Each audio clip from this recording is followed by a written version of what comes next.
Jesse, Yes. in honor of the Alola region and being, what's it called? Somebody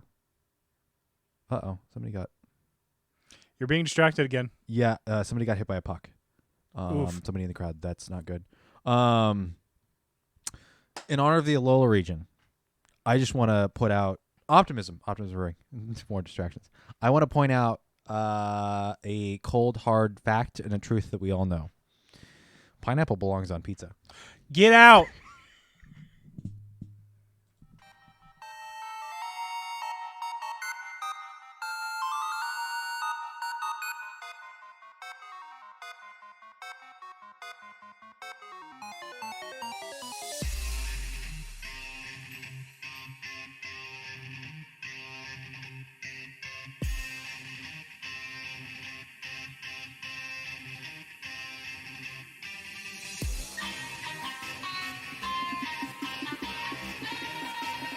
Oh. He's an ace this season. I'm gonna really hurt myself if I laugh like that again.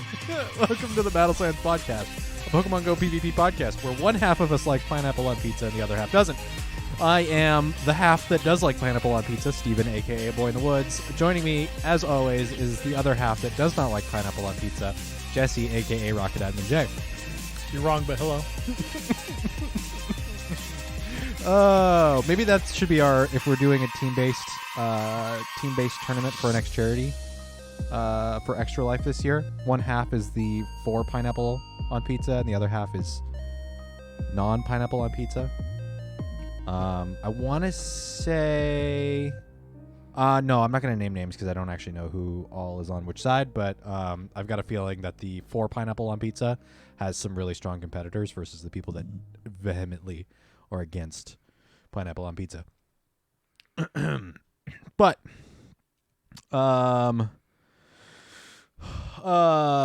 it is the season of Alola. Welcome to a brand new 3-month period within Pokemon Go. We have some news to kick off, not only about the season of Alola, but with some other in-game changes and some updates to The game. yes, as a whole. Let's see. But before we get into the news, let's just quickly run down some of our housekeeping. Yes. If you're listening to this, you could be listening to this on twitch.tv/battlescience. You can go join us in the live chat every other Tuesday. Hang out with us as we talk about whatever.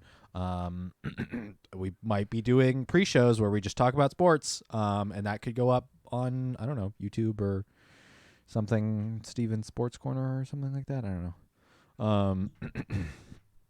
I don't know, something interesting. Speaking of YouTube, you can go over to youtube.com, search up Battle Science in YouTube, and you can go subscribe. We are at 74 subscribers out of the 100 that we need to get youtube.com/battlescience. So if you haven't subscribed over to our YouTube channel, please go do that. That would be fantastic for us. You can follow us for weird memes, small updates, and other odd posts over on Twitter at battle_science. Trying to think of what else. Let's see. Twitter. You can email us at battlescience.podcast@gmail.com if you feel like the electronic version of snail mail. We read those. We see those, we read those. If you want something, if you want to bring up a topic or something, feel free to email us, or more directly go over to the same amount of directness. Go to the Battle Science Discord. There should be nothing blocking you from joining the Battle Science. You don't have to become a patron or anything to get into our Discord. It is free and open, as long as the link works. If the link doesn't work, let us know. Wouldn't be the first time. But speaking of Patreon backing us, you can go over to patreon.com/battlescience and back us at $5 or more to become a Patreon podcast producer, like the wonderful Dolphin93, Jimmy Bo, a.k.a. Jim is him, a.k.a. James, Winston the Champ, Evo Stevo, and Jamar. thank you to our wonderful Patreon producers for the month of March. We are outside. We have surpassed the second month of the year. We'll continue doing that bit.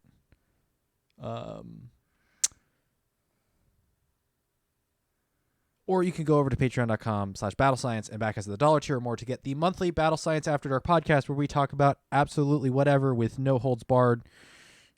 Some exceptions as far as topics, but we're discussing what we want to do for next Battle Science After Dark podcast. What did we talk about last episode? Do you remember? No. I don't remember what we talked about last episode. The only Battle episode Science. that I can very adamantly remember Published. was the M&M episode. We ranked M&Ms. It was delicious, but also kind of terrible. There's some M&Ms that just, odd choices. Just odd choices. Let's see. Battle Science After Dark. Oh, that's right. We talked about the Go Tour Hoenn. Yes. To put it bluntly, we talked about balls. And then we talked about Magic the Gathering. That's right, because it was the mid-show. They did the ball drop. Yeah. And it's not New Year's Eve. Also not phallic. Ball guy made an appearance. Yes. Not phallic. Safe for work. They did a ball drop. That was safe for work. All right. I'm just in that kind of mood. Before I absolutely destroy myself by coughing. Let's get into some news. Giddy up now. This is the news roundup. Oh, goodness gracious. As you might see if you're watching us on Twitch or on the YouTube, the Season of Alola banner with the Alolan starters, Rockruff. Did you just say Rockruff as a starter? No, I'm saying the Alolan starters, Okay. comma, Rockruff, Rockruff. comma, Young Goose, comma, what else came out? Tapu. The Tapu, and the Piggyback. I was gonna say the mascot from Fruit Loops. Toucannon. Is it? It's not all that different, right? No. They're like very similar. Yeah. Was there legal trouble there? No. Really? No. Because I wouldn't be surprised if there was. I really wouldn't be surprised if there was. And then the ever elusive Jamengo. Yes, that's right. The dragon that we found one of. I think it's Yeah, we had to more- use you as a radar. Yes. It worked. And it wasn't good, but realistically what I should have done is let you guys catch it, and it should have let me know how the stats were. And then because it wasn't good, I should have just not caught it so I could continue to be you can being a always radar catch for it you. and then use it as a rare candy dump because we know you're one of those people that has too much. Yeah, but I'm not going to use that one. No, but you can dump the candy you need for it, or to make room, you could dump 50 even. It's 125. Anyways, moving on. I guess. I mean, if anything, I'm going to dump rare candy, and it's going to be that 4-star. What's the water starter? Poplio. Poplio. Yeah, max that thing out. Or not quite max it out, but maybe close. Let's see. We'll get into... I didn't put a whole lot of effort into order of events. Do we want to just jump into the Season of Alola? Yeah. Okay, let's let's do that. Let's dive in. The Season of Alola started March 1st and is going until June 1st. And they scored again. No. Do I need to take the tablet away from you? No. We are getting Alolan Pokemon starting the season because we're not done with Gen 4 or Gen 5 or Gen 6, but here have Gen 7. Where do we begin? The starters, they're okay. They're okay. I mean, Rowlet got the short end of the stick on its third form currently. Is that like the biggest thing that stands out to you as far as being Of the starters, Yeah. I've seen people putting in work with Incineroar, but I'm not surprised because in the main series games, even Incineroar was good then. It was very good and competitive. It just had really good stat distribution. But as far as of the three starters, Primarina will definitely stand out because it'll be the Ultra League, Master League Azu. Yes. As its move pool stands right now, though, it's not crazy good. It's Mhm. just kind of okay. It doesn't have the thickness that Azu does, but it is a Water Fairy, and Water Fairy is a pretty good typing. So I guess we'll have to wait and see how that does, because one thing that we've had pointed out to us is this gen starters do not get the signature Hydro Cannon, Frenzy Plant, and Blastburn? Blastburn. Thank you. Mm. These ones in the main series that they were from had their own signature moves As Z moves? that turned into Z moves. So Decidueye, Rowlet's third form, had Soul Shackle, which was a ghost move. Mhm. Primarina had, I forget its specific name, but it's a singing move. It's I forget. I'll look it up. Okay. And then Incineroar, I don't think it was Darkest Lariat. That was its Z move. No, that wasn't its Z move. Because other things learn Darkest Lariat. Oh. Sparkling Aria? Yes, that's Primarina's. Okay. And then I forget what Incineroar's was.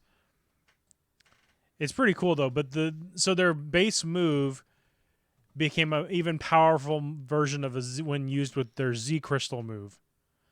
Z Crystals in Sun and Moon were a one-turn super move essentially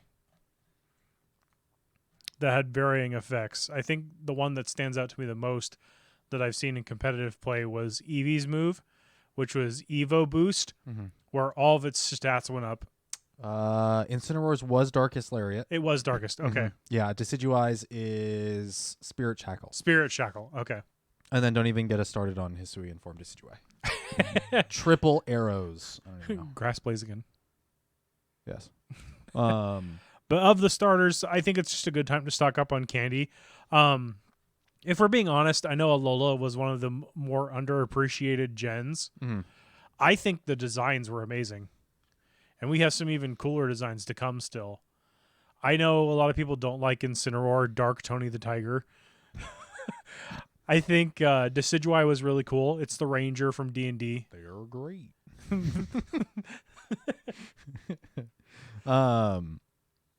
Yeah, stock up on candy and honestly get a leg up above. It was a good opportunity for their community days that we'll be getting in like a year and a half. But because we have TJ and I both got rank 20 somethings for Decidueye. Yeah, it and ran then on me. You have the Hundo Litten, and I now have the Hundo Poplio. So if and when and whatever form those community days happen, we're at least partially prepped for it. So yeah. It's a good chance to stock up on their candies. I think of the starters, depending on what they do with their community day moves, will determine, I think, where they stand as far as viability in PvP. Should we, because not everyone's played through Gen 7, should we go over what a Z move is? I just kind of did. Okay. It's a power-up move that you can do one-time boost move. Yeah. The Pokemon has to be holding the Z Crystal, or Correct. do you have to have the Z Crystal? The Pokemon has to be holding a Z Crystal, and you have to have the Z Crystal. Okay. And then they're able to use that move once per battle. Yes. Which is weird. Think of it in Pokemon GO as something, I would assume if they ever incorporated it, it would be something akin to a Hyper Beam, where you build up to it, and then you use that move, and then it gives you a varying effects based on what it is. So it Darkest Lariat could be a double defense drop for the opponent. Interesting. Do you think it'd be something to the effect of getting a Pokemon to be able to use a Z move rather than holding an item? It would be like a third charge move unlock? I think it would be a third charge move. Okay. And then it would be of a particular type that that Pokemon would be able to learn normally? Yeah. Interesting. Because at this point, they've shown no signs that they're going to let our Pokemon and Pokemon Go hold items. Yeah. So just giving it a third move would make most sense. Yeah. I mean, it might be incoming. So. No. But the Z move, mechanic. the Z move, it's similar to Dynamaxing and Gigantamaxing, where the Z move is only the type of the move that it's being used on. Is that correct? Well, okay, so that's where it can kind of get confusing. Mm-hmm. It's you, the user, that has the crystal, and then based on which crystal they're holding determines. I think. Correct me if I'm wrong. It's been a while since I've played Sun and Moon. So, for example, Incineroar is Fire or Dark. Mm-hmm. It can learn moves other than just Fire and Dark. Right. You can power up those moves as long as you have the correct crystal equipped. Okay, so if it learns something like Grass Knot, and it has the grass type Z crystal, it can then use the empowered version of that. Okay. Whereas some of the starters will have like a particular crystal for them specifically, so that they can get Darkest Lariat or the improved version. Okay. So it's not out of the realm of possibility to have something like that within Pokemon Go, just since we have Megas, and Megas are a modified mechanic from the main series. They're game? just a boosted CP elevation. Okay. I mean, because that's another thing with the Megas is a lot of Megas benefited extremely. For example, Mega Kangaskhan benefited immensely because it got its ability, which it allowed it and its baby to attack in one turn. So you got 2 turns essentially. Right. But in Pokemon Go, that's really not going to correlate to anything other than a stat boost. Yeah. And that's what, unfortunately, a lot of the later gen Megas don't really benefit as well, because it was their ability that set them apart. Like Mega Blaziken, speed boost. Every turn, your speed went up a stage. Which that's not going to really correlate in Pokemon Go. No. But the thing is its stats go so phenomenally high that it's still, even then, it's still good. Trying to think of what are some other examples. I want to say Gardevoir got something that made it good, but that was an ability, so who knows? Let's see. Do we talk about the other spawns or not? No, it's just some of the general spawns of Alola. Will have changed by the time this podcast comes out. So it actually ends as of this recording. Actually, speaking of, I never said it is March 8th, 2022. This will release on March 11th. It's going to end tomorrow on the 9th, so these spawns will probably rotate. We might see the starters still in the wild during the rest of the season, or even just something like Young Goose and Pikapek to begin with. So we'll have to wait and see. To quickly mention the two, Young Goose and Pikapek. Young Goose and Gumshoes don't really do much. They're a worse version of Scoviet and Greedent. Aren't they more of a worse version of Zigzagoon and Linoon? That's probably more accurate. Yeah. Because and then Pikipek and its evolution, I forget its middle form. And then Trumpbeak, its third form. Or no, Trumpbeak's the second. Toucannon's the third. Toucannon is actually a very interesting Pokemon in Great League and potentially Ultra. It's Bullet Seed, Rock Blast, Drill Peck. So it's very unique in its move set. And if your opponent isn't paying attention, you can kind of catch them off guard. But if you're... I played a couple matches with it, and unfortunately in Open Great League, everybody has a Stun Fisk, or everybody has Galvantula or something with or a Walrein. So it's not great, but it's fun to play. It might be interesting in a meta that is more limited. More limited with without its counters. Okay. Let's see. It does not like Walrein. We have yet to see a whole lot of this, but conduct research on the islands of Alola. Throughout the season, you'll be able to complete different special research lines to learn about each of the islands in Alola. There are 5 of them, by the way. I learned that today. Jesse, you told me I had. I only thought there were 3 islands, and then the research lab. Okay. Oh, that's right. The research lab. I only got like a small, tiny bit through Pokemon Sun before the backlight on my 3DS died. Let's see. These special research lines will be available to collect until the season ends on June 1st. If you complete them by June 1st, you'll unlock a bonus special research line at the end of the season. Trainers who obtain the end of season special research by completing the 4 special research lines will be able to purchase the ticket in the shop for more rewards. Tickets at the end of season research will also be available in the shop to purchase for $4.99, or the equivalent pricing tier in your local currency. Melee Island special research available to collect from March 1st to June 1st. One thing I wanted to mention is read that again. The ticket thing with Willow there. Let's see. If you complete them, if you complete the research lines by June 1st, you'll unlock a special bonus research line at the end of the season.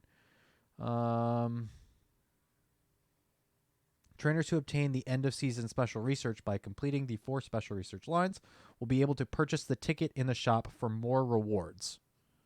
So we finish research to be able to buy a ticket. Well, we finish research to unlock more research. To unlock more rewards for that research, you can buy a ticket. Tickets for the end of season research will also be available in the shop for purchase for $4.99. Sounds So if you don't complete the 4 island research, you'll be able to purchase the end of season research for $4.99. That's what I'm gathering here, but it's not super clear scummy language. Doesn't sound great, but again, this is not very clear language, so we'll have to kind of wait and see. Yeah. Hi, dog. HR, what's up? Go to our Twitter. We've just Jesse posted a dog pic. It's quite adorable. He's upside down. Love you, Parker. All right, so there are 5 pieces of research, and that's because there's 4 islands and the end of season research. So March 1st, the Melee Island special research. March 22nd, Akala Island special research. April 12th, Ula Yep. Island special research, and May 10th, the Pony Island special research, and then May 25th, end of season special research. I think of all of them, I think Akala was my favorite island. I don't know enough about That's the one that had so. wishy-washy. Oh, I must have gotten there because I tried to farm, or I got to just the right spot. Just the right spot to get Wishy-Washy before then, because that was where I stopped. I was farming for a shiny Wishy-Washy when my backlight died. So, Community Day. We'll talk more about this here, I think, next. Mark your calendar. The season of Alola will have community events on the following dates: March 13th, April 23rd, and May 21st. March 13th is Sandshrew and Alolan Sandshrew. We'll talk about more in a little bit. Upcoming events, we have the current Alola event starting on March 1st. We'll have another event starting on March 15th and an event following that on March 22nd.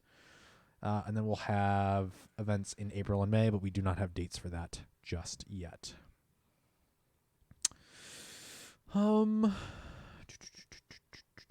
Welcome to Alola. We've talked about those spawns here. Go Battle League. This Go Battle League season will be calm and relaxing, whether it's your first time trying out battling or you're already a seasoned veteran. This season will have no ratings, but instead feature a unique suite of opportunities for trainers new and experienced to compete. We'll talk more about that here in a little bit. We've already talked a bit about it in the last episode, but there's a couple of small things and a couple of details that we have now. Different Pokemon will be appearing in the wild. Your different biomes will have different spawns. Let me see. So before you jump into this, one thing that we talked about over the weekend, and there's always the topic of quality of life improvements when people talk about Pokemon Go, be it from being able to start a private raid as soon as you get everybody that you want in, to having things like being able to search up a certain, like, what was it you were saying? You wanted to be able to find how many of each species you have in numerical fashion. I wanted my Pokemon inventory to be able to be sorted by the number of Pokemon that I had in each species in my inventory. So say I have 50 Eevee, I have 49 Wurmple, and then 30 Squirtle or something in that so order. you wanted it I to want be able to see sort it. all of the Eevees, and then all of the Wurmple, and then all of the Squirtle.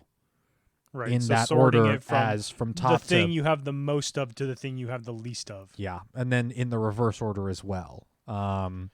It's a tiny quality of life thing that I would love because I have too many of some particular Pokemon, and I need to be able to. I want to be able to better clean out my box. It feels like a chore. With let's see how many Pokemon I have. Currently 3,594 Pokemon in my inventory, with a max storage of 3,700. Now I have, let's see, 193 marked for transfer, and how many do I have marked for trade? 79 marked for trade. Realistically, I should have more marked as far as or tagged, I should say. So, But one of the things we discussed while out walking around was one quality of life update that would be really nice. It's not something necessarily we really need. Would be under or tied in with the weather feature, kind of an indicator to show what biome you're in. mm-hmm. That way we kind of know what we're looking for instead of just blindly assuming with not only basic spawns mixed in, but event spawns mixed in to kind of delude where you're at. Mm-hmm. Either some kind of like indicator like the weather or something tied in with like you get a picture, you click the weather icon or even a symbol of the weather icon where it shows buildings like these here on the picture that you're seeing on stream. Mm-hmm. Or for those that are listening audio, it's the different biomes as icons. Yeah. Could we get something like that in or attached to the weather or a way for the maps to color them differently based on where you are? Because, I mean, weather was taken away. It's been gone since, I think, GoFest of last year is what I remember seeing today because people were mentioning it. As far as different spawns for weather? No, just the weather effects have been gone since GoFest of last year. Oh. As far as being shown in game, it's a known bug. I think it would be really cool to see them change the terrain of the map. I know it's load bearing for some older phones, but changing its color shouldn't be hard. Yeah, I mean, you have the little icon. They might turn it back on. I don't know. But even using these little symbols they have here for the different biomes, we'll call it, would be nice to just have on the screen to know where you are. Mm-hmm. Yeah, because there's some interesting spawns depending on which biome you are. I'll go through them. We'll run through them here real quick. In cities, you're more likely to see Alolan Rattata, Alolan Meowth, Magnemite, Alolan Grimer, Jolteon, Makuhita, Minccino, and more. In forests, you are more likely to see Paris, Execute, Aipom, Pineco, Electrike, Rufflet, Yungoos, and more. In mountains, you are more likely to see Cubone, Alolan Diglett, Alolan Geodude, Flareon, Baltoy, Golett, Archon, and more. Beaches and water, Alolan Executor, Staryu, Dratini, Vaporeon, Tortuga, Frillish, Corphish, and more. Northern Hemisphere. Northern Hemisphere, Lotad, Bagon, Snivy, Tepig, Oshawott, Spring, Deerling, Fungus, and more. And Southern Hemisphere, Nincada, Beldum, Swaddle, Autumn Deerling, Chespin, Fennekin, Froakie, and more.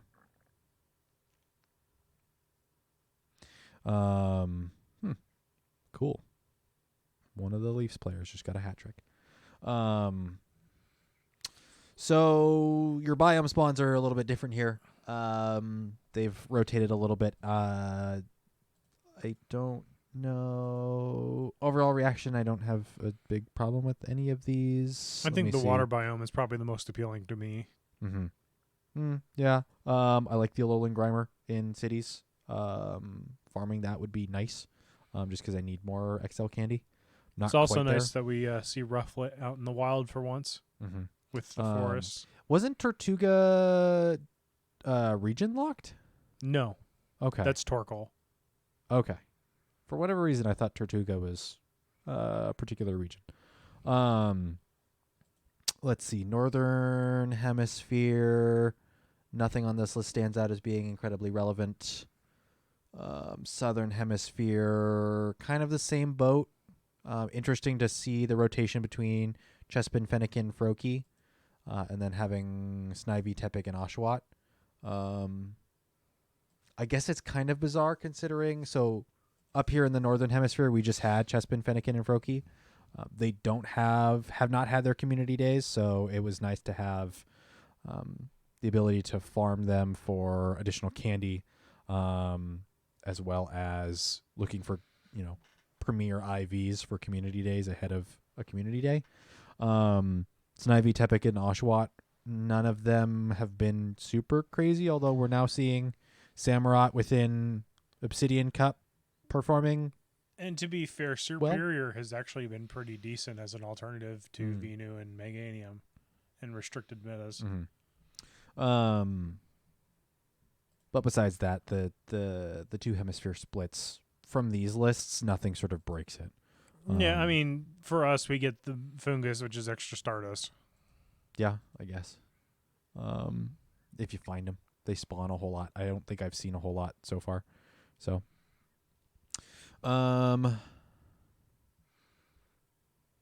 yes.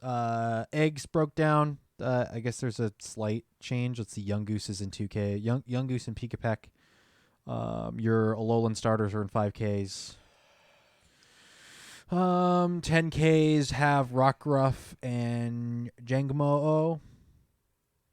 I think, has Axew always been in 10Ks? I think so.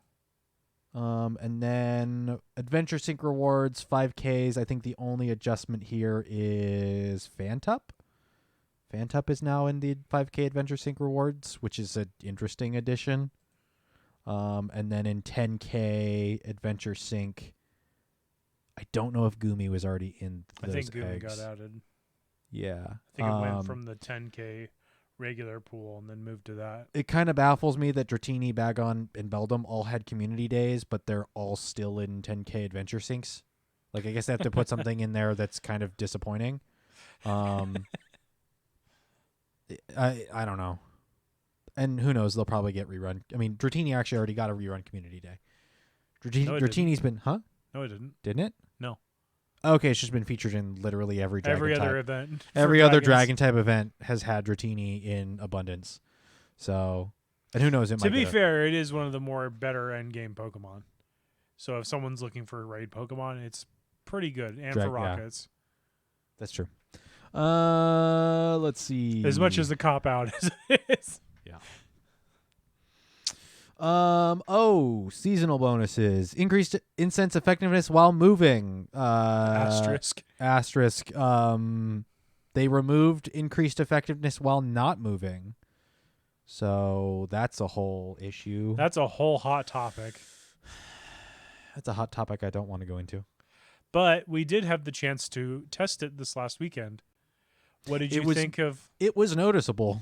It was very noticeable. Yeah. Yeah. We would stop because Jesse's fat and he gets tired very easily. And where are my spawns? I wasn't going to say it. So, it's 90 minutes. So rather than 60, it's 90. It's an hour and a half, which is cool, I guess. But I don't know. If you're walking, you will see the spawns. And you guys got some pretty good spawns, too. It's some interesting spawns there. I'm trying to think of what specifically. You got some Lickitung. You got an Alolan Vulpix. Lickitung are just out anyway. Yeah. In the wild, so yeah, you saw quite a bit of starters. Yes. Let's see. Increased damage from Pokemon participating in raids remotely. Guaranteed gifts from Pokestops. Spins up to 2 free raid passes per day. Spinning gym photo discs.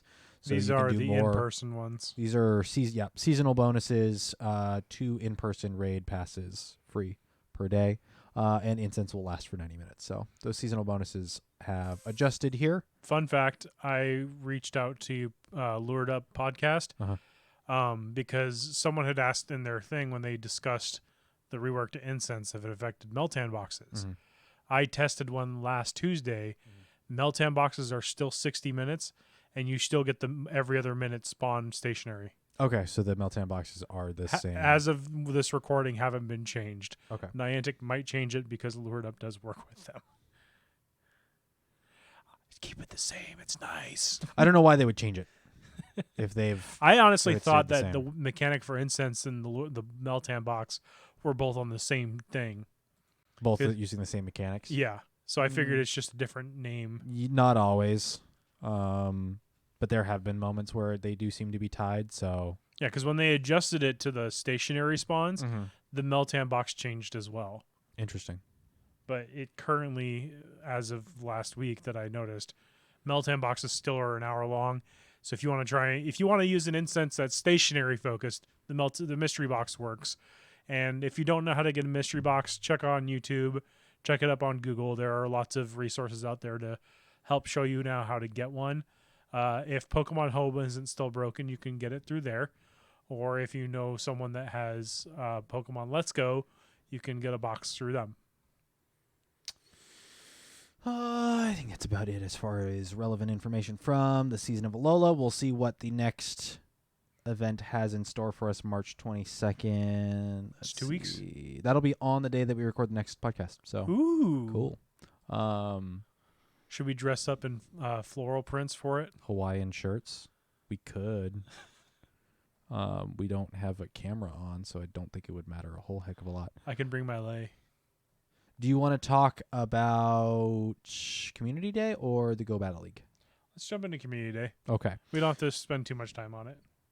March 2022 Community Day, Sandshrew and Alolan Sandshrew.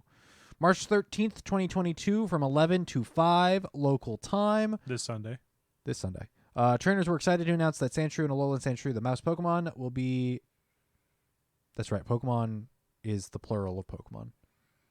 There's no Pokemons. Will be featured during March's Community Day. Featured Pokemons, Sandshrew and Alolan Sandshrew, will be appearing more frequently in the wild. If you're lucky, you might encounter a shiny one of either. They are green and blue, respectively. Exclusive attacks, plural. Sandslash, Cantonian Sandslash, the ground. Evolve Sandshrew during the event or up to 2 hours afterwards to get a Sandslash that knows the charge attack, Night Slash. Trainer battles, 50 power. Gyms and raids, 50 power. Is Night Slash the one that has a potential to give you A buff to attack. Buff to attack? Okay. That's cool. Unfortunately, Sandslash just doesn't cut it. Night Slash does give it options, but it's not great. There's a pun in there. Doesn't cut it. Yeah. With its claws. Yes. I get it. Ha ha ha. Alolan Sandslash. Evolve Alolan Sandshrew during the event or up to 2 hours afterwards. Get an Alolan Sandslash that knows the fast attack Shadow Claw. Shadow Claw doesn't help it. Powdered Snow's still superior move. I wish those articles had gone up from Jerry Seawolf and a couple of other. I think PV Poke is also working on an article for it. It gives it alternative options. It can help beat Frostlass, but it could kind of do that with just what is it? Not Heavy Slam, but Gyro Ball. Oh, yeah, it does have Gyro Ball.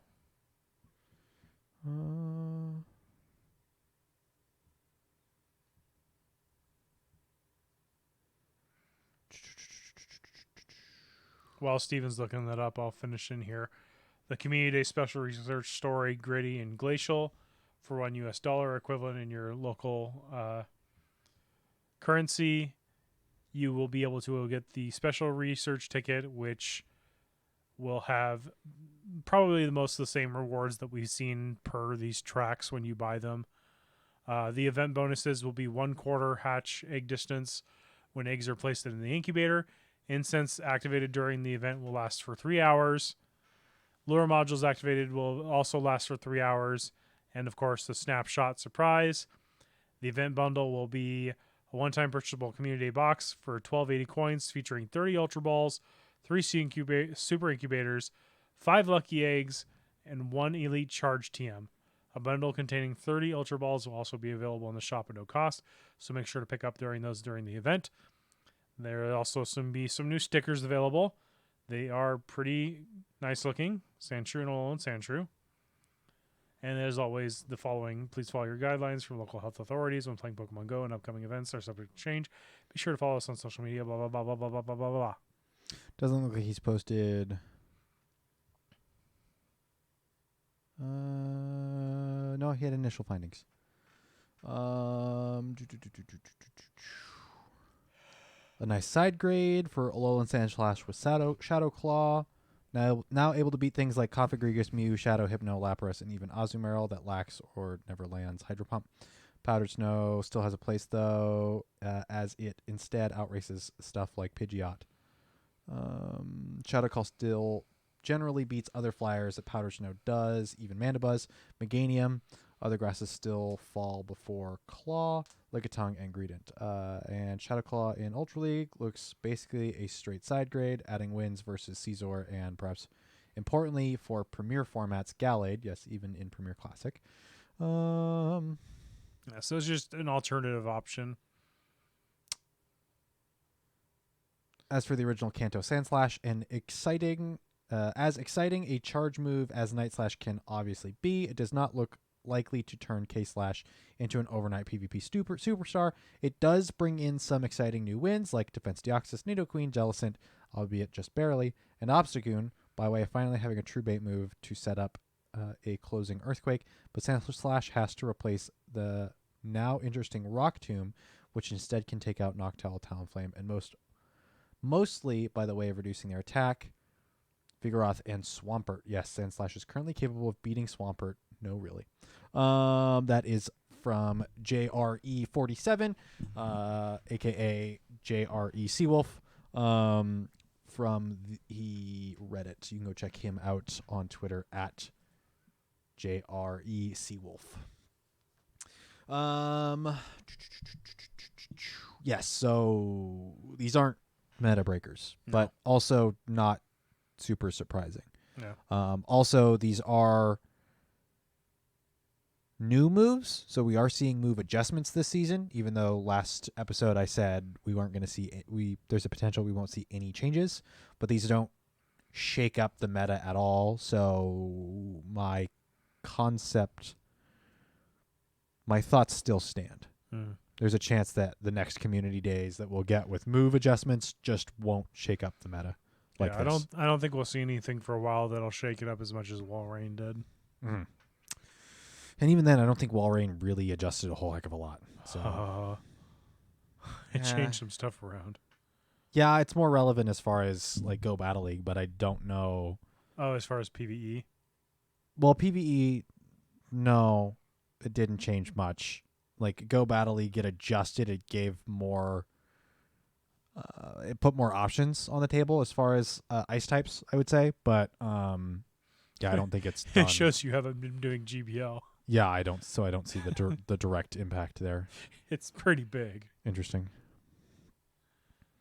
Let's see. Speaking of GBL. Yes. That's a good point. Go Battle League Interlude Season is what they're calling this. Trainers, the next season of Go Battle League is here, and it's a season like we've never had before with such enthusiasm. Kind of baffles me. As we mentioned previously, upon Season 10's conclusion, the Go Battle League will move into an interlude season.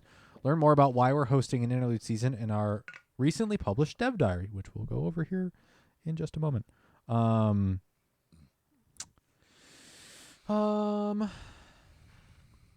see.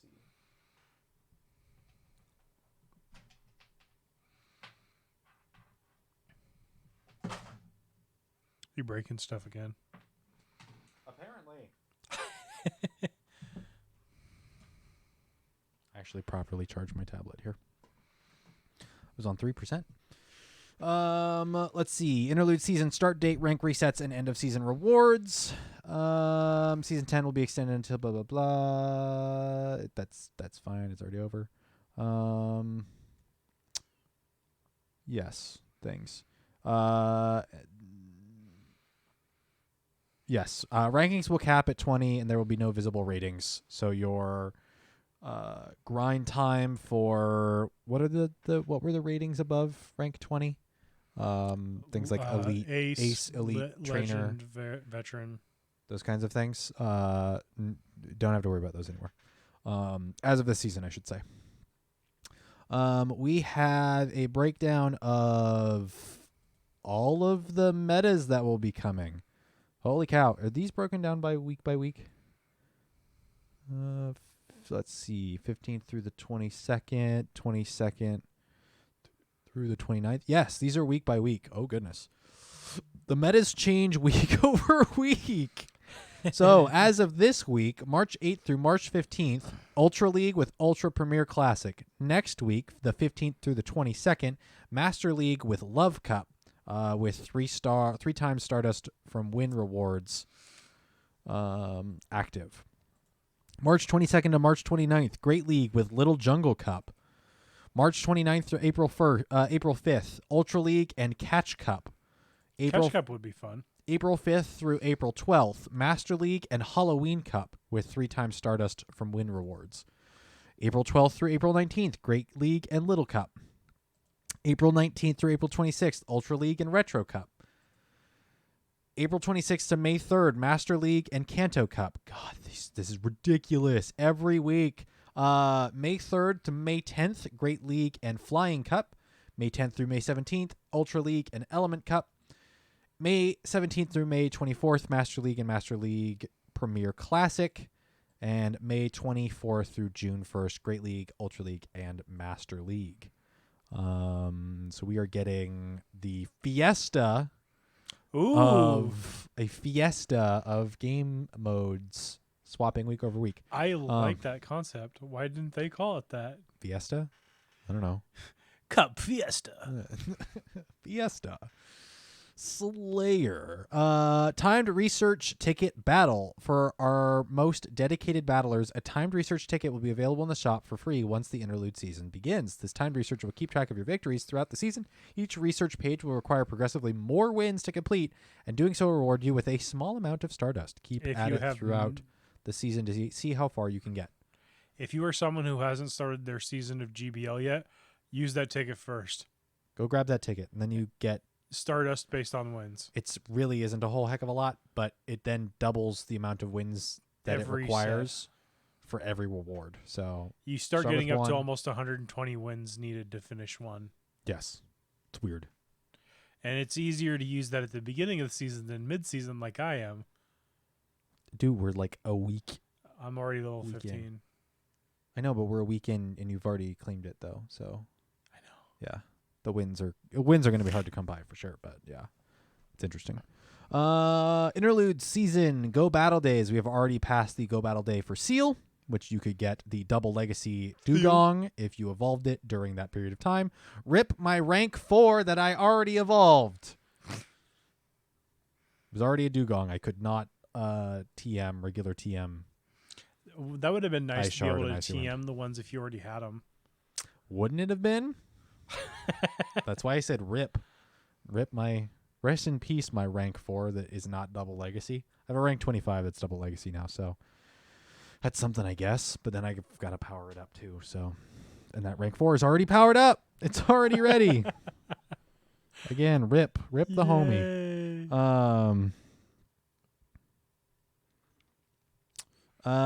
The next Go Battle Day. Oh, speaking of, every Go Battle Day, if you do a set, you will get a piece of Gladion's outfit from Pokemon Sun and Pokemon Moon. Gladion's he's the scene kid. Pop punk, emo-esque aesthetic. I'm here for it. April 17th, which is a Sunday, Go Battle Day Beginner's Paradise with the beginner-friendly Great League and Little Cup active XP from timed research available. and an avatar item up for grabs. There's never been a better time to try out the Go Battle League. The maximum number of sets you can play per day will increase from 5 to 20 for a total of 100 battles. So there will be timed research available that rewards a large amount of XP. The end of set avatar rewards. Trainers who complete a set at any rank during this Go Battle Day will receive the Gladion's hoodie avatar item. The trainers who have already received Gladion's hoodie from the rank 20 rewards will not receive another. Active cups. The following competitions will be active: Great League and Little Cup. And then Go Battle Day Mega Stardust Surprise. Sunday, May 29th, 2022 from 12 a.m. to 11:59 p.m. local time. A Go Battle Day featuring the standard Stardust bonuses. We may also have a mega surprise in store for you. The maximum number of sets you can play per day will be increased from 5 to 20 for a total of 100 battles. Bonuses: 4 times Stardust from win rewards. A mega surprise with the end of set avatar rewards. Trainers who complete a set at any rank during this Go Battle Day will receive Gladion's pants. I have always wanted a pair of pants for doing battles. That is a joke. Hopefully they've been washed. Gladion, you better not hand me a pair of used pants, please and thank you. That's gross. Active cups. The following leagues will be active: Master League, Ultra League, and Great League. This means that's, I think, in the final week of the... Yes, that's the final week of the...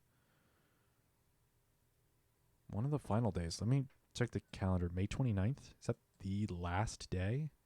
No. May 29th, then you have the 30th and 31st of that season. So it's at the very end.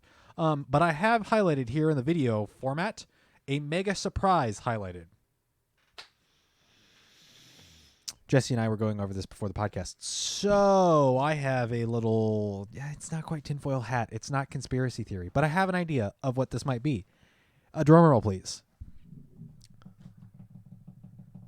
You can use megas in Go Battle League on this day. Theory. In theory.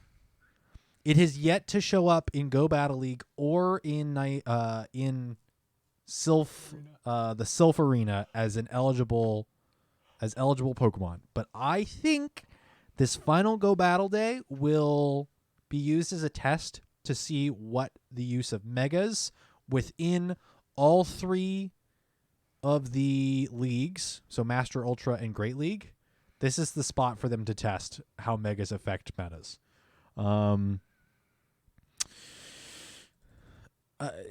only other thing I can think of is, hey, there's a new mega released, which doesn't make any sense because everyone should be going and battling. So why dissuade people from doing all of their sets to go focus on a mega? Or they're giving mega candy for doing battles. It's the only other thing I can think of. I think this is an opportunity for Niantic to do tests to see how well do megas work. I posted in our Discord, I had to ask, once you have evolved a mega Pokemon, do you have to wait until the remainder of the timer for you to be able to switch to another mega Pokemon, or can you end it early? Apparently you can just mega another Pokemon and it turns off the mega of the previous.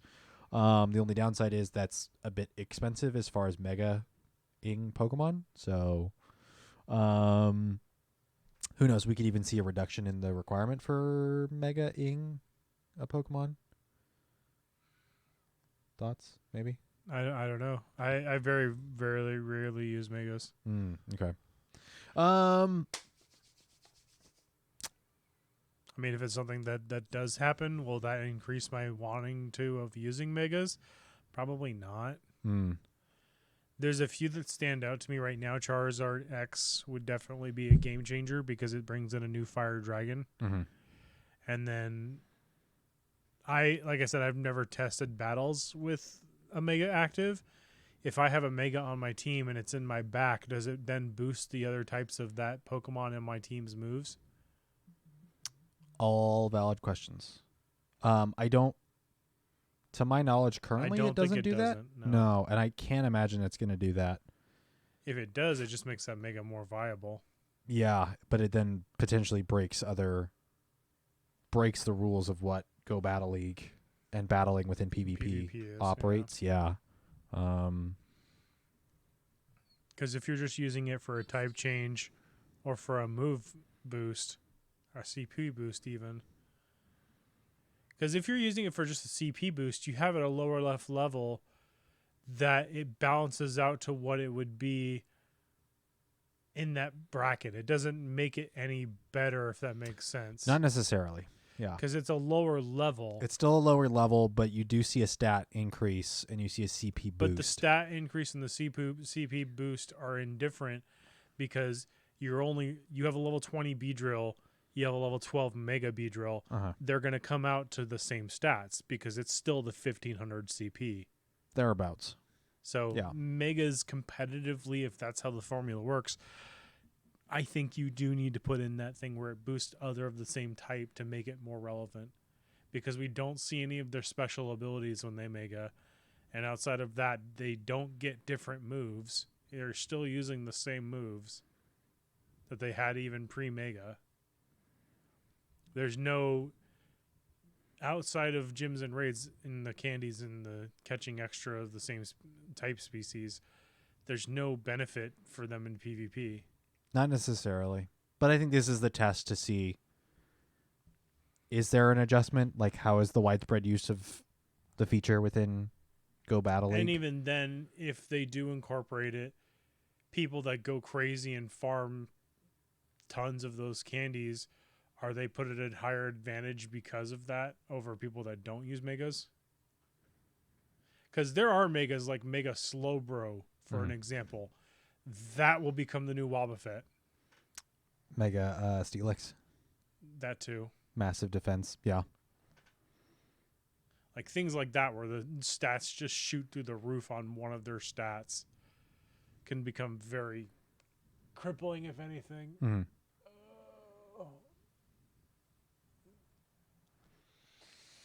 Yeah, there's look to see that day as far as a possibility. As a possibility of running those tests. So I'm interested to see the results there. Guaranteed rank up encounters. At rank 1, you will get Crobat. Weird reward, but okay. And at rank 20, you will get Pikachu Libre. It's still the reward. They have not really they've lowered it. You just have to win matches to get to rank 20 now. So grind. If you're not someone that ever can get to legend, just grind this season and get your Pikachu. Since the first season where Pikachu Libre was a legend, they said, hey, we're going to drop it down at some point. This might be what they're talking about, where they drop it down to rank 20. It's still a bit weird and ridiculous. Also, Shiny Pikachu Libre will not be available during the season. So if you have a Shiny Pikachu Libre, you've either traded it. Is it considered a mythic? Can you trade it? Okay. It's a special trade. You either have it from a trade or you have it from getting to legend. Good for you. But if you have a regular Pikachu Libre, maybe you didn't get it from getting to legend or something. I don't know. It's also one of those ones that it does come under Little Cup in most instances. Yeah. And it does have Flying Press, so it is something fun to get for Little Cup. It's bizarre. Also for complete Dexers, it's a unique one. Yeah. Standard encounters. I'm not going to go through this list. There's a Pokemon that you get it's for the same getting stuff to you've ranks. been seeing. Yep. A couple of Alolan Pokemon in here. Pikachu Libre avatar items will be rewarded to trainers who reach rank 3 if you haven't earned them already. Let's see. Oh, yeah, G-Gladiator. Let's see. Trainers will be able to earn avatar items inspired by an enforcer of Team Skull, Gladion, who first appeared in the Pokemon Sun and Pokemon Moon games. In celebration of the season of Alola and the Go Battle League interlude season, the entire Gladion avatar item set will be available to those who reach rank 20 this season. So the shoes, pants, and hoodie you will be able to get from doing a set during their respective Go Battle days. The cuff earrings and the animated Gladion pose you will get from reaching rank 20 this season, which again is just wins. Win a certain amount over the course of the season. 3 months to do it. If there ever is a season to go through and do it, now is the time. At rank 19, you'll receive an Elite Charge TM, and you'll also receive an Elite Fast TM as an end of season reward. So those are not going away this season, even if it is. The rankings are not here.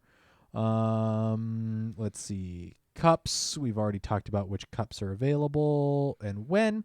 That is about it as far as the Go Battle League interlude season details that we have not talked about previously. Let's see. You're clinging on for Dear Awakeness, aren't you? I'm good. Okay. I looked at you and you were like, I was like, uh-oh, he's fading. He's fading fast. Is that an album name? I'm gonna tell my therapist on you. That's depressing. Interesting. I love coming up with weird album and band names. It's fun. I send them to a friend of mine. They just pop into my brain and then I send them off. Dev Diaries. The February Dev Diary was on Go Battle League with a surprising amount of information. Like, it wasn't a video. It was a text file. Yeah. Thankfully. You smell like dog. Yo, dog. Let's see.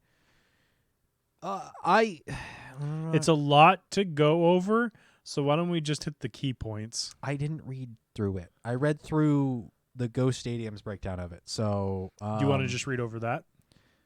Yeah, I don't have the link for it. Oh. If you can find it, I'll if search not, for no it. worries. I'm going to try and blitz through this. This was posted on February 25th, 2022 on PokemonGoLive.com on their updates. Let's see here. Focus area. Our engineers tried to think about battle systems holistically, which means balancing work across raids, Team Go Rocket battles, gym battles, and trainer battles. For the Go Battle League, we'll look at 4 areas. Battle code maintenance, which means rewriting and restructuring the code to add more stability and flexibility for future engineering work. Fast attack fixes, addressing fast attack inconsistencies. Battle logging, which is providing a way for trainers to submit detailed reports after poor battling experiences so our team can more effectively diagnose issues and fix them faster. And urgent bug prioritization, addressing the bugs that occur in the Go Battle League in a method that provides the most impact to our trainers. We're excited to use this interval season as a way to work on implementing changes that you've been asking for, and if you like to dig into the details about the inner workings of Go Battle League, read on to learn more directly from our developers. Actually, that's a nice little bullet point here. I would say this is not necessarily required reading for everyone because it does get a little deep, and it does go into some details as far as how networking works when it comes to Go Battle League, because the first question here is what causes latency in Go Battle League and how can we reduce it? Latency reduction. Turn off mobile data for your device, connect to a Wi-Fi connection, and use a ping tool to check the response between your device and the server.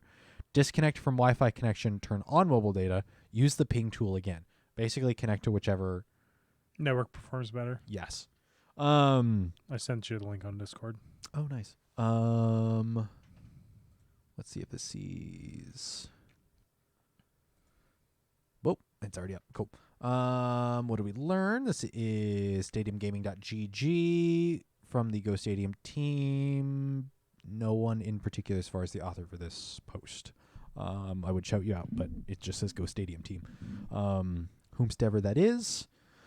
In the Dev Diary from Niantic today, we learned quite a bit about Go Battle League and the trainer battle system. Bug fixes, matchmaking, battle logging, and the maintenance of the battle system were all covered. At the end of the diary, however, one of the most pressing concerns for Pokemon Go battling community was addressed: fast attack inconsistencies. Let's see. This, I think, is the bullet point that I saw. So one, my thoughts of what this season was going to be, that it was going to be maintenance, bug fixes, and working on Go Battle League. That's what I thought this season would be. And it looks like that is, in fact, what is happening.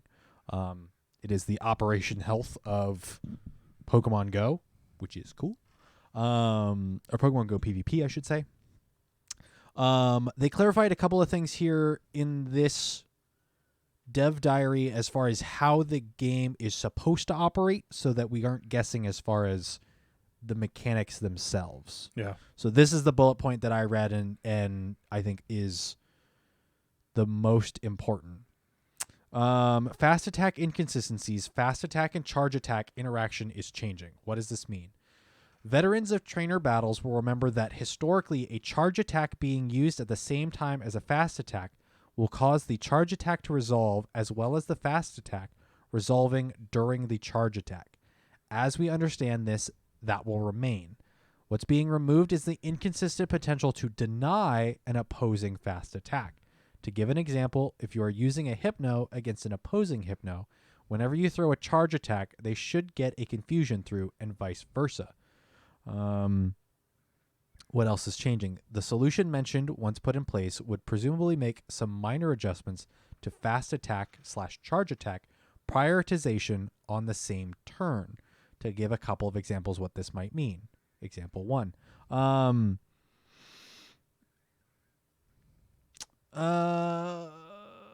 This is really complicated and actually confused me too. So I'm going to put links to both of these down below, because as much as it's important details as far as how the game operates, I can't say for certain me just reading the text is going to work for people. But suffice it to say, a fast attack and a charge attack should resolve at the same time at the end of the charge attack animation. And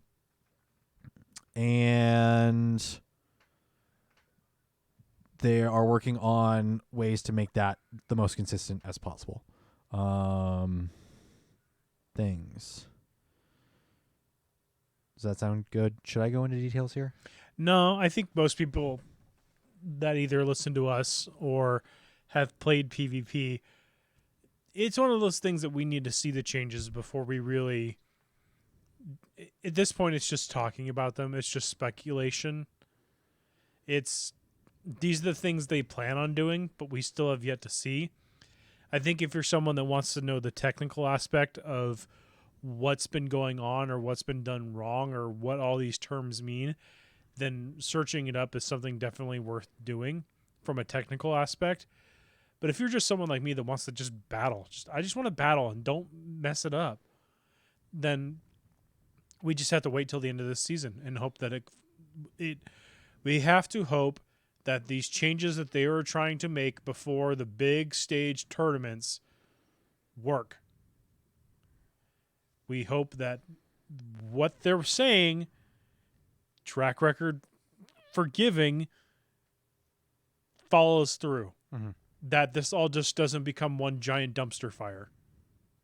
Yes. We're hoping we're hoping they make improvements and that the improvements stick. Yeah. And that improving one thing doesn't cause 3 other things to stop working. Let's hope. So yeah, I'll post the links to these in the description of the podcast. I don't have an important links. It's definitely promising for the PvP community. Yes. But for PvEers, they're like, okay, where's my weather? Why are my shinies becoming more common?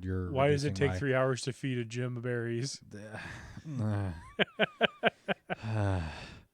Should we just have an episode where we talk about everything but PvP? Be interesting.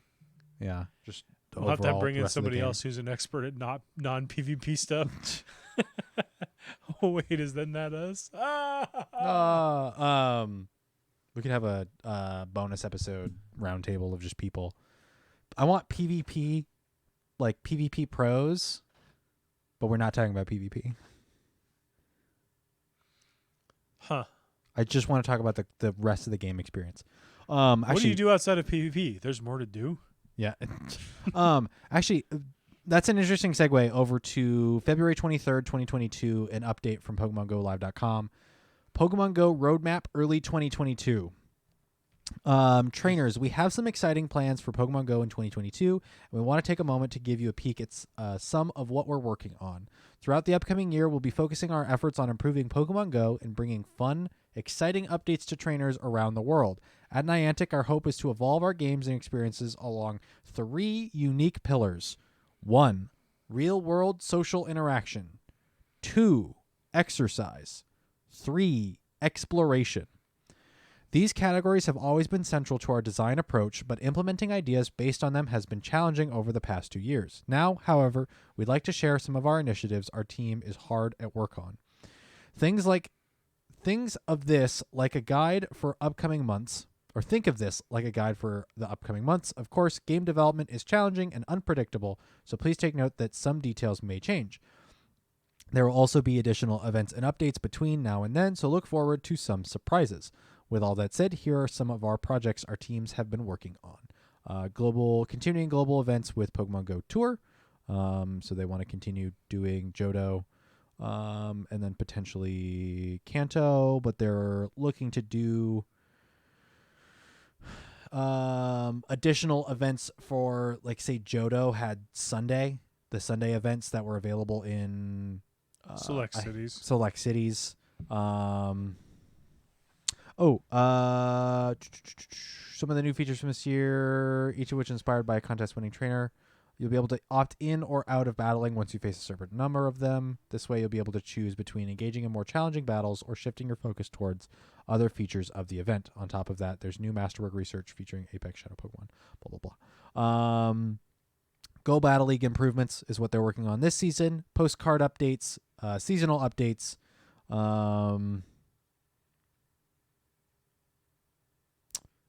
They're working on smaller scale adventures for this season versus the larger, more legendary Pokemon-focused seasons from the last 2 seasons.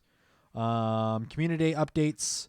The last 2 years have been hard on us all. We are continually exploring ways to enhance the sense of community our trainers feel around the world. Our first ever Community Day Classic was one such experiment. We've also been testing community-hosted events on a smaller scale. We will continue to explore the concept of Community Day to keep our events fresh and exciting. We can't wait for trainers everywhere to see what else we have planned in the upcoming months and beyond. Thank you for your dedication and support. So basically, they are doubling down on their 3 pillars, which, as I've said in the past and I'll say again, Pokemon Go, while it has collecting and battling mechanics, is an exercise app to begin with. Their 3 pillars in no way, shape, or form have Pokemon collecting or battling or competitive in their pillars. Now, realistically, like, trading and battling can both be connected to real-world social interaction, and exploration can certainly help you collect. But we have to, I think, for the health and sanity of some people that follow this game closely, you have to remember and sometimes be reminded that the core of the game are these 3 pillars. That is what Niantic is trying to do here. Real-world social interaction, exercise, and exploration. If a feature that you want in the game does not meet or is the antithesis to one of these 3 core pillars, it probably won't happen. So, or it won't happen until enough people riot about it. No, even then, I don't think they would go against their core pillars unless there is extraneous circumstances. I would say COVID was one of them, and still is to a degree. It's not gone by any stretch of the imagination as much as as much as U.S. governments want, both local and federal, want mask mandates and people to go back to work and all of these other things. I mean, back to work is in, like, in-person back to work, not necessarily remote, but whole other conversations that I do not want to go into. But yes, these 3 pillars should definitely be kept in mind when it comes to, you know, the thought of this game and all of that. So, is my Team Rocket balloon electric again? Coiled and ready to strike. Look, it's refreshingly different. I hate Shadow Voltorb. It's useless. Why is it here? Why is it the only electric type shadow that we can get. I'm losing my mind.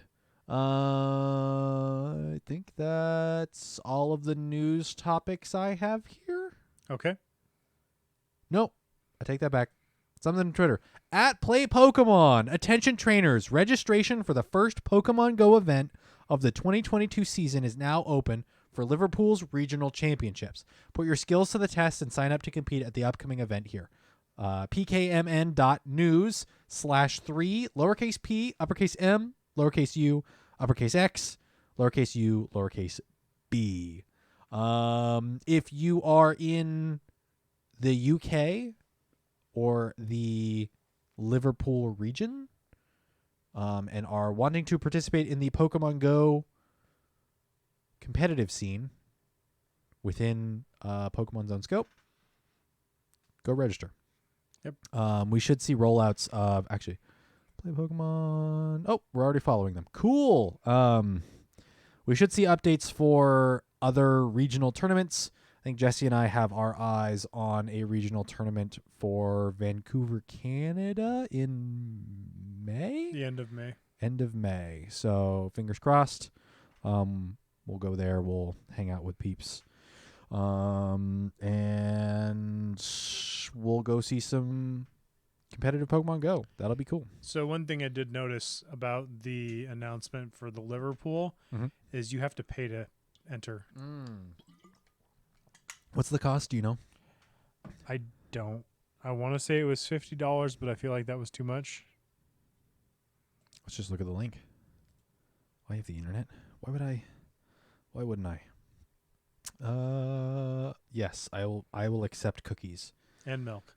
You always have to accept and milk. I have a family pack of Oreos that I've slowly been working through. Oh, so good. Where? Upstairs? I'm not sharing.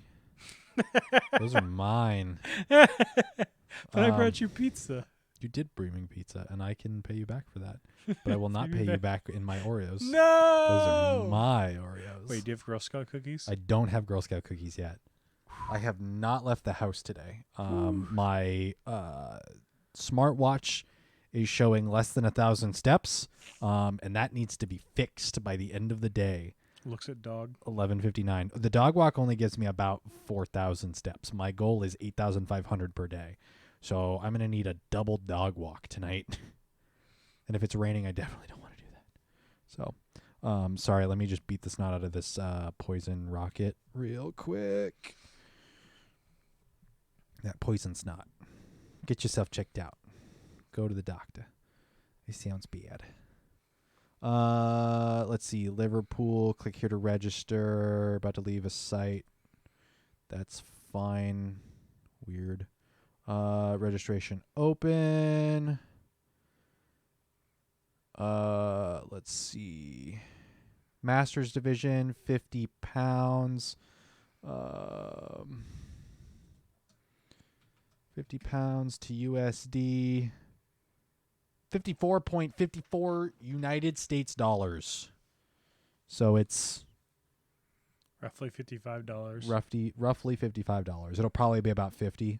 And then we'll see what Canada does. The one thing I do want to double check is to see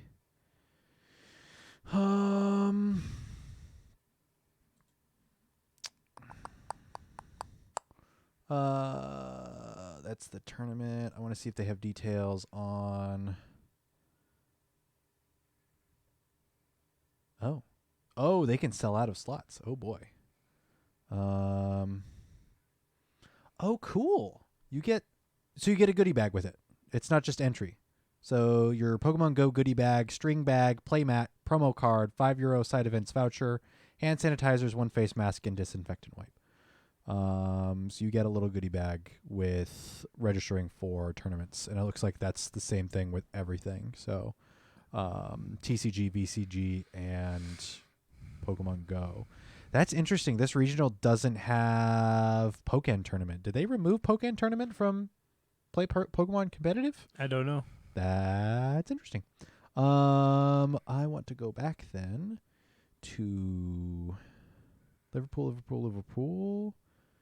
I don't think we have details on the Vancouver event. Maybe that's still in the works.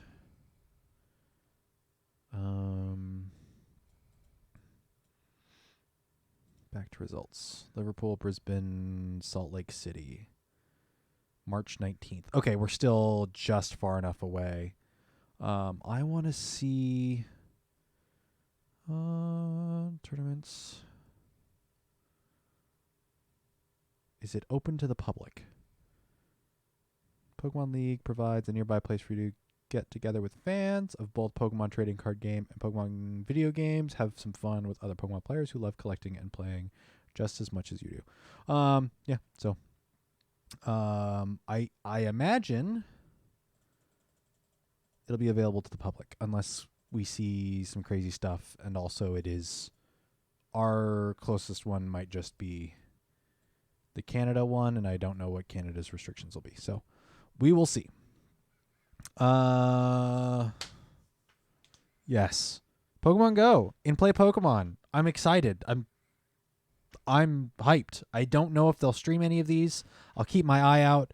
If they do, I will try and tune in or at least watch the VODs as they release. Catch some clips so I can get some deets and look at their stream layouts and all that fun stuff like the dork I am.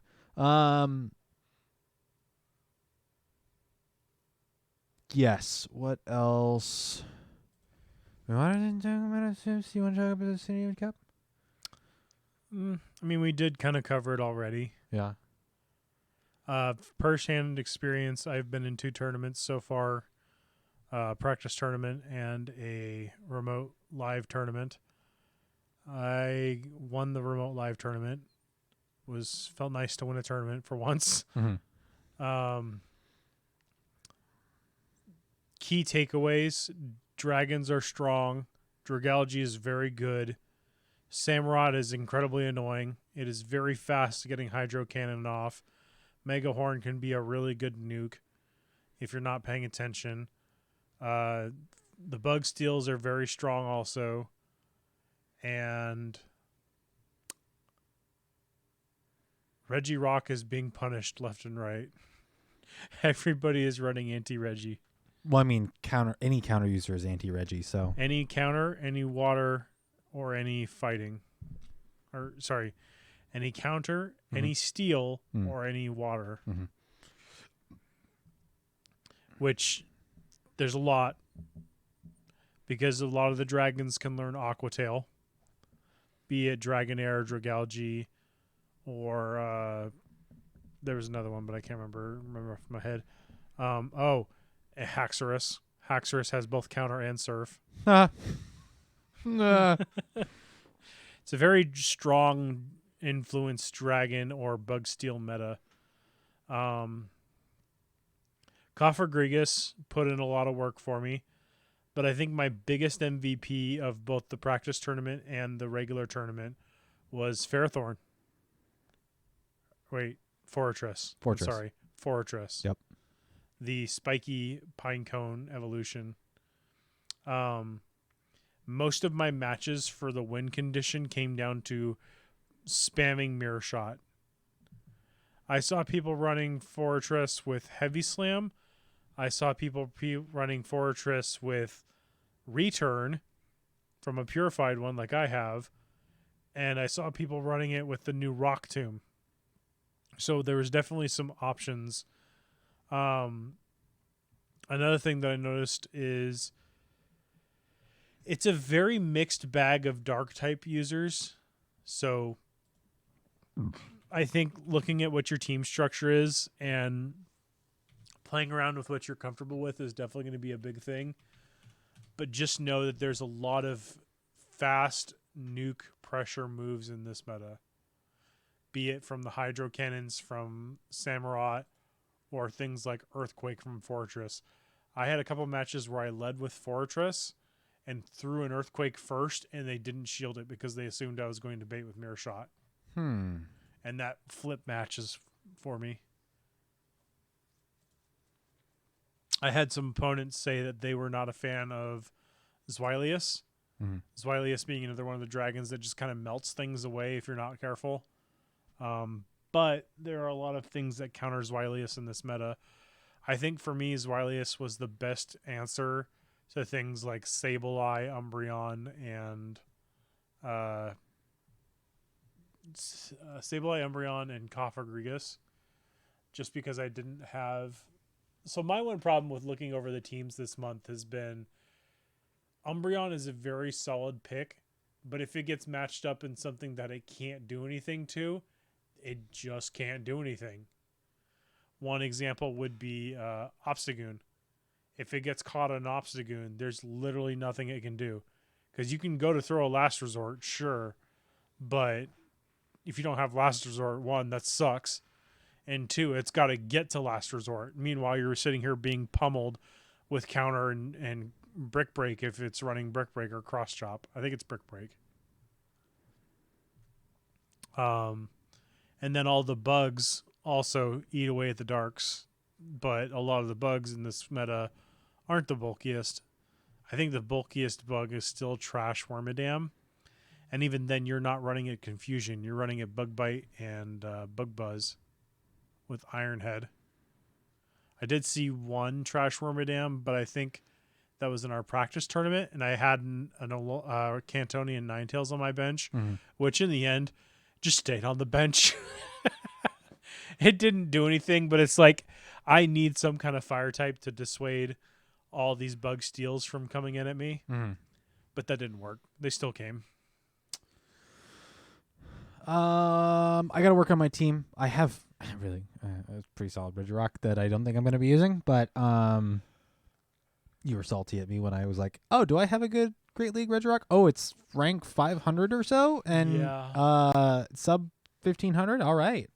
Regirock either comes in as a lead to get rid of shields as a martyr, or comes in as a closer, assuming that your opponent didn't use all their shields and doesn't have a water or fighting type user left.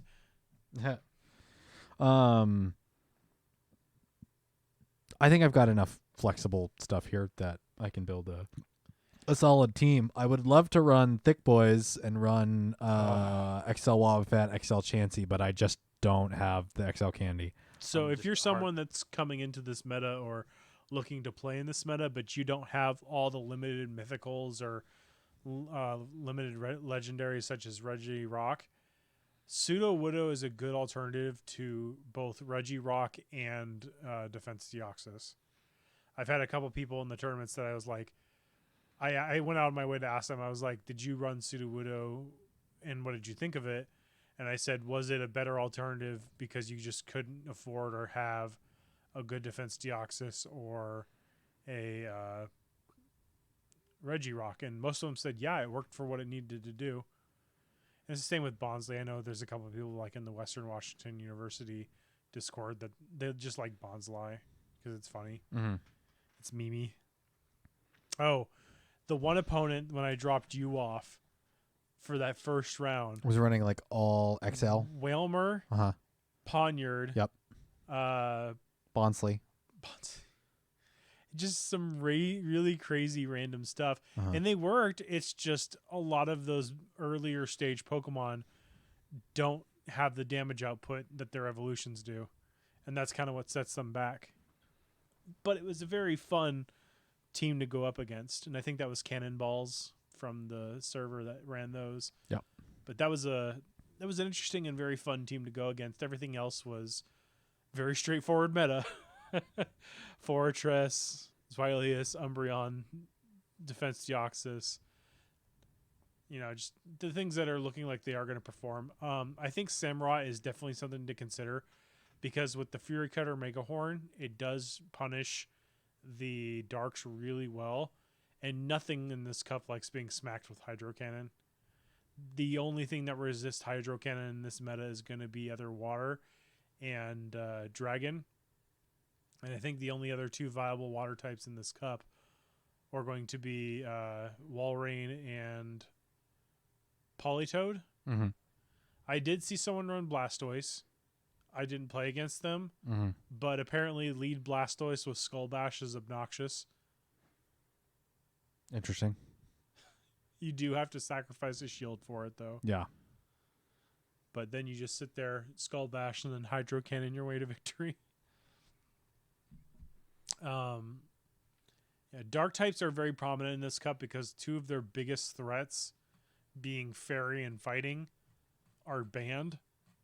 So that you really have to rely on the bug types to do much of any damage to them. But even then, the bug aren't the bulkiest. Mm-hmm. It's the trade-off of the bulk versus the type advantage versus the spammability in this cup. And having a good mix of everything is really important. So something that's going to sweep, something that's going to be a good safe swap, and something that can apply really good shield pressure are all things that you should probably look to consider when building a team. In our Discord, we will be hosting a tournament starting the 16th, I think is what I said, for an Obsidian month-long cup. If you are looking for a place to come play a tournament, you're more than welcome to join ours. We have resources on there to help people build teams, people to ask questions to see, hey, should I run Alola Mola for this cup? Sure, give it a try. Just know that it's a pure water type splashing with waterfall. You're going to need to make sure you have an answer for other waters and dragon. Mm-hmm. I did run Cantonian Raichu in my ranked play yesterday. Mm-hmm. It was a very good option for deleting the bug steals because the bug steals didn't necessarily resist the electric. Yes, you marked it for the 16th. I have to register for that tournament and build a team for it.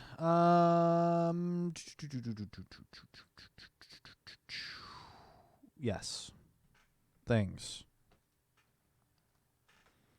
That was not necessarily a meta-analysis, actually. So, realistically, I didn't push the bumper. I didn't hit the timer, but I'll scroll through and find it and post it up to put it in the segments, in the chapters, episode chapters. So, first impressions of the cup, it's very sweaty.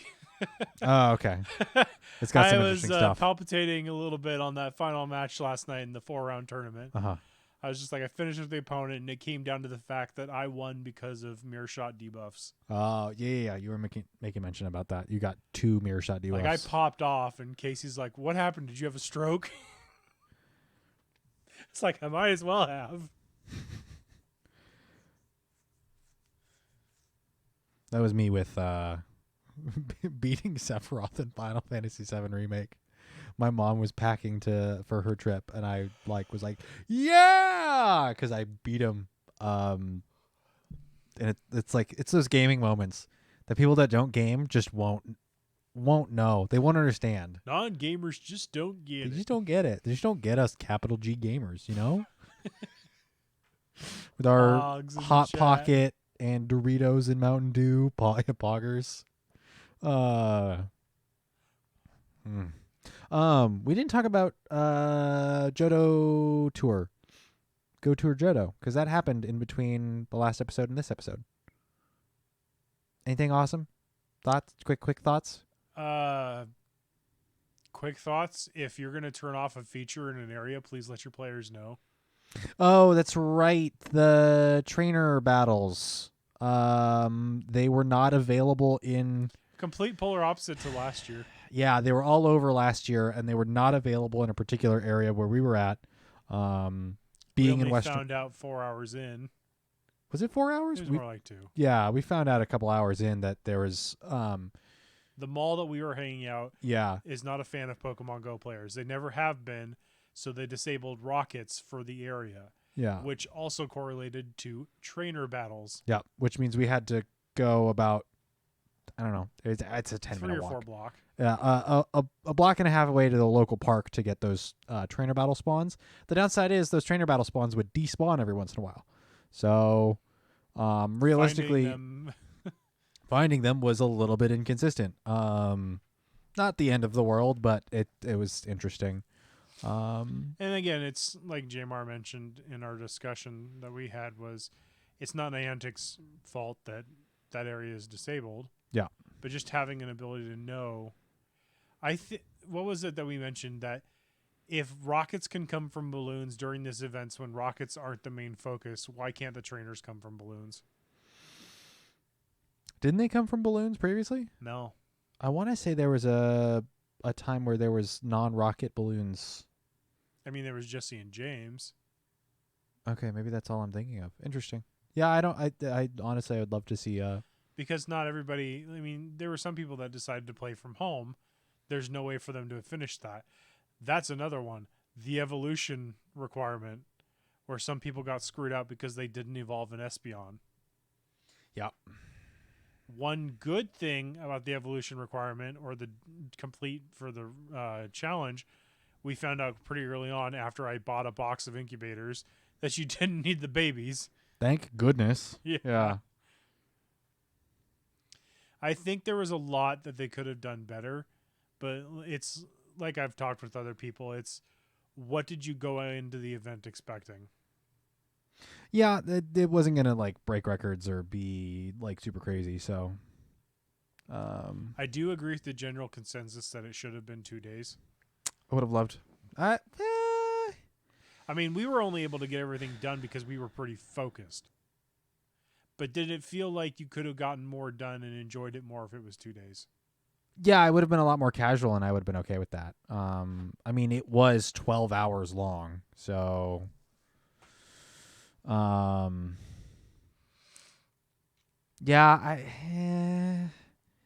I wouldn't have been unhappy Against if it 2 was 2 days? days. Yeah, if it was Would 2 you days. rather have the 1 12-hour period or 2 6-hours?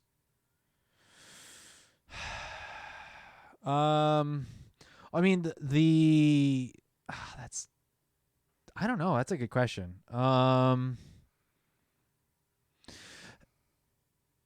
Maybe 2 6 hours, because then you have the period in between to strategize how you're gonna finish it off. To like try and burst as much as you can in the first 6 hours, and then figure out that's that back half.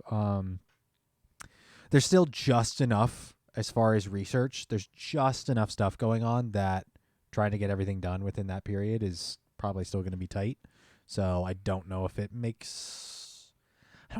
like that. Just because there's collecting. There was your legendary beast research. Encounter those, take a photo of them, and catch them from those research. If you can. There was catch everything from each hour. There was making sure you had the full Pokedex from trades and evolves, or evolutions, I should say. Let me speak proper English. There was the battles for the Rockets, or not for the Rockets, but for the gym trainers. And then there was the special research to complete for the Apex masterwork. Which that one did require the rockets. Mm-hmm. That's true. That did require beat 2 rockets or something. It was 3 rockets and then 3 purify. Yeah, which is not at all complex. So, but the nice thing about the special one is you could even do that after the event. It wasn't tied to the only thing. So that was one thing that we did find out was you did have to catch Celebi before the event was over. And to do that, you had to finish the special research prior to the event ending. That was the fun one loophole that we did find. Fun asterisk sarcasm. wait, which one? Say that again. That you had to beat the special research before the event was over because you had to have caught Celebi to finish the other event, which was during the event request. Oh, yeah. I think that was the one asterisk that we had that was like, normally special research is nice because you don't have to finish it that day. But because Celebi was the end reward for the special research, you had to have finished it during the event. Mm-hmm. To finish the event research. Mm-hmm. PvP wise, it was something that we talked about afterwards, and I want to say Jamar was making a mention as well of like, you can't go into this event expecting that you're going to grind out the XL requirements for a Pokemon. You just don't have the time, and the spawns are just inconsistent enough. That like we made a small dent in like Wobbuffet and Chansey, but they just were not common enough. Like without having multi accounts with completely open boxes, all running auto catching with gotchas or something, and then using the 1XL per trade. No, even then it's 1x guaranteed XL per trading out. So you're just not going to be able to, like, there is no amount of optimizing that is going to allow you to. I mean, you had up to 3 days after Johto Tour for XL trading. For XL trading, but as far as acquiring enough to trade out to give you yes, the guaranteed XL, correct. like that would have had to require you to do nothing but focus on catching those, and even then, those were part of a pool. Yeah, so it just wasn't working. And Johto's generation, while it has some very solid Pokemon, even beyond Wobbuffet, Chansey, you have things like Sudowoodo, Mantine, Skarmory, Azumarill. You've got great competitors there. It's not. Most of those have been around for a while. Yeah. So nothing. I don't think there was not one get other than a rank 100 Fortress, which is the best Fortress I have, by the way. The rank 100 Fortress, as far as stat distribution, is 0015. It's ridiculous. It's ridiculous. It's just about powered up, and I am most definitely going to use it for Obsidian. That was the only get that I had over that entire 12-hour period that I was like super impressed with, as far as like PvP wise. The rest of it was just resource getting. Yeah. And then got some new shinies, which I don't know is cool, but like not PvP focused. So I What do you mean shinies do more damage, boo-boo? What was the one?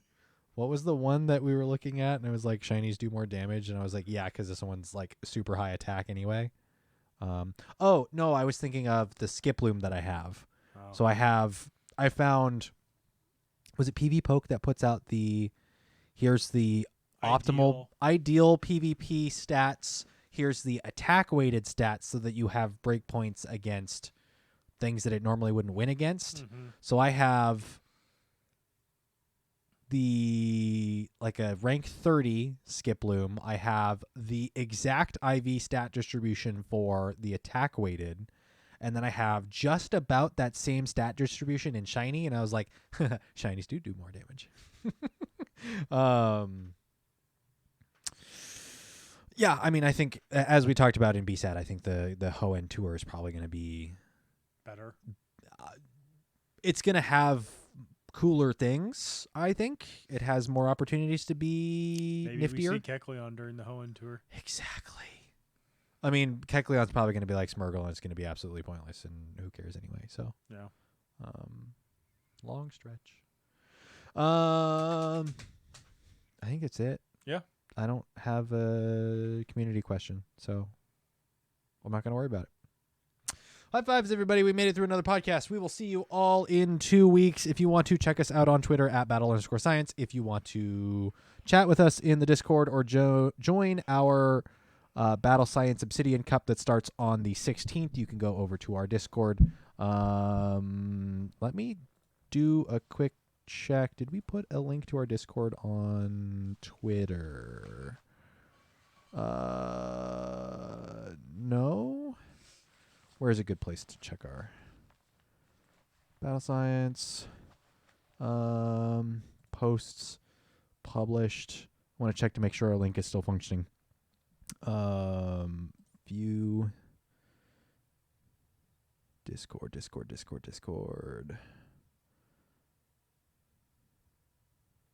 Continue to Discord.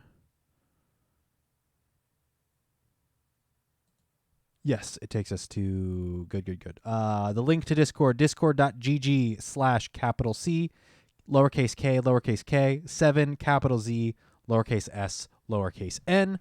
Join our Discord. There is no block. It is open to people. Come hang out, have a good time. Keep it PG, please and thank you. Twitter, Discord. Go check us out on YouTube, twitch.tv/battlescience.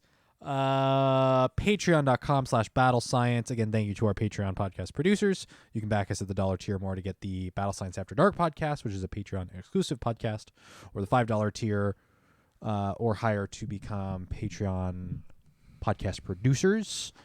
Am I missing a link to socials? No, I don't think so. Nope. Subscribe to the YouTubes. Yep, subscribe to the YouTubes. Let's get to the 100 subscriber mark so we can get youtube.com/battlescience. I think that's it in 2 weeks, things and stuff. I feel dumb, and I hope nobody takes offense to it that we forgot today is International Women's Day. So at the very end of the podcast, I will make a comment and say, Happy International Women's Day, everybody. And especially you, women. Happy International Thank Women's you Day. for putting up with us.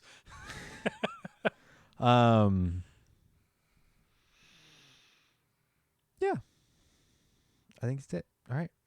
We'll catch everybody out there, everybody, for another Battle Science podcast in 2 weeks.